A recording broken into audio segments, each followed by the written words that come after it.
इस वक्त की बड़ी खबर की बात करेंगे। झारखंड में चौथे स्तंभ पर इमरजेंसी लागू जैसा माहौल विधानसभा सत्र के दौरान। आपको बता दें, झारखंड में विधानसभा सत्र के दौरान चौथे स्तंभ पर इमरजेंसी लागू जैसा माहौल। झारखंड विधानसभा में लोकतंत्र के चौथे स्तंभ की मर्यादा को तार तार कर दिया गया है। आज सत्र के दौरान मीडिया कर्मियों को समाचार संकलन के साथ साथ न सिर्फ भोजन के लिए कैंटीन जाने से रोक दिया गया, बल्कि उन्हें शौचालय जाने से भी मना कर दिया गया।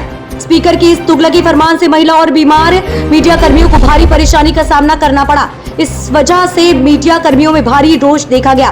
गौरतलब है कि झारखंड विधानसभा सत्र के दौरान विपक्षी सदस्यों के द्वारा बेल में आकर धरना प्रदर्शन को देखते हुए स्पीकर ने नियमों का हवाला देते हुए आज 18 विधायकों को कार्यवाही से शुक्रवार दोपहर 2 बजे तक के लिए निलंबित कर दिया। साथ ही उन्होंने लोकतंत्र के चौथे स्तंभ की मर्यादा का भी ख्याल नहीं रखा। इस कार्यवाही के बाद नेता प्रतिपक्ष अमर कुमार बावरी ने कहा कि राज्य में अघोषित इमरजेंसी है। उन्होंने आरोप लगाया कि स्पीकर ने मर्यादा का हनन किया है और दिन दहाड़े लोकतंत्र की हत्या की है। रांची से आरजू बख्श की रिपोर्ट।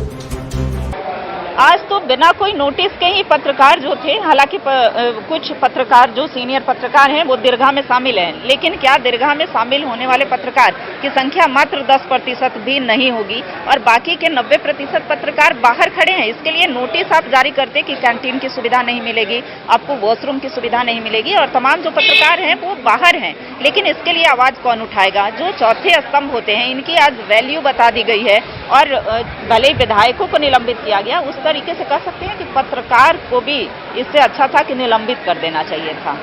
तो जो जिनको हरा कार्ड दिया गया है वो तो अपने अनुसार आ गए और बाद में आप मेन जो पोर्टिको है उसमें आप कह दीजिए कि आपको इससे आगे जाना ही नहीं। तो आप जरा सोचिए, यहाँ सैकड़ों की संख्या में जरा भी खुद दिखला दीजिए कि सैकड़ों की संख्या में जो पत्रकार हैं, कैमरामैन हैं, जिसमें महिलाएं भी हैं, लड़कियां भी हैं, अगर उनको 3-4 घंटे के दौरान अगर पेशाब ही लग जाए तो कहाँ जाएंगे?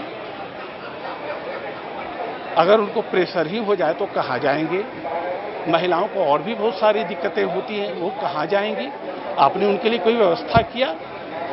पुरुषों के लिए ही कोई व्यवस्था क्या? आप बताइए कि इस इलाके में यानी विधानसभा के अंदर से बाहर में कहीं पेशाब करने की भी कोई जगह है? आदमी कहाँ जाएगा? तो ये तो सामान्य सी चीजें हैं। दूसरी बात, हम पत्रकार हैं, हम आपके यहाँ भोजन करने के लिए तो नहीं आए हैं, हम आपके यहाँ शरबत पीने के लिए तो नहीं आए हैं, कोई पार्टी में तो नहीं आए हैं, हम कोई गिफ्ट लेने तो नहीं आए हैं। हमारा धर्म बनता है समाचार संकलन करने का। आपने हमें समाचार संकलन करने से ही वंचित कर दिया। ये क्या है? हमने कौन सा क्राइम किया है? हमें हमारे क्राइम को तो बताइए। अगर स्पीकर ने किया है या स्पीकर के सचिव ने किया है या किसी ने किया है तो कहां से कर दिया भाई? हमारे धर्म से विमुख क्यों किया गया? हमने कौन सा अपराध कर दिया? और सबसे बड़ी बात मैं बतला दूं, जिस प्रेस दीर्घा समिति के सदस्यों को प्रेस दीर्घा में बैठाया गया, सबसे ज्यादा क्राइम तो वही करते हैं। जरा पूछिए कि क्या ये सही बात नहीं है कि एक प्रेस दीर्घा समिति के सदस्य ने वहां पर अपने साथ एक ऐसे आदमी को ले गया जिसको अलाउ ही नहीं था और उसने वहां वीडियोग्राफी भी कर दी।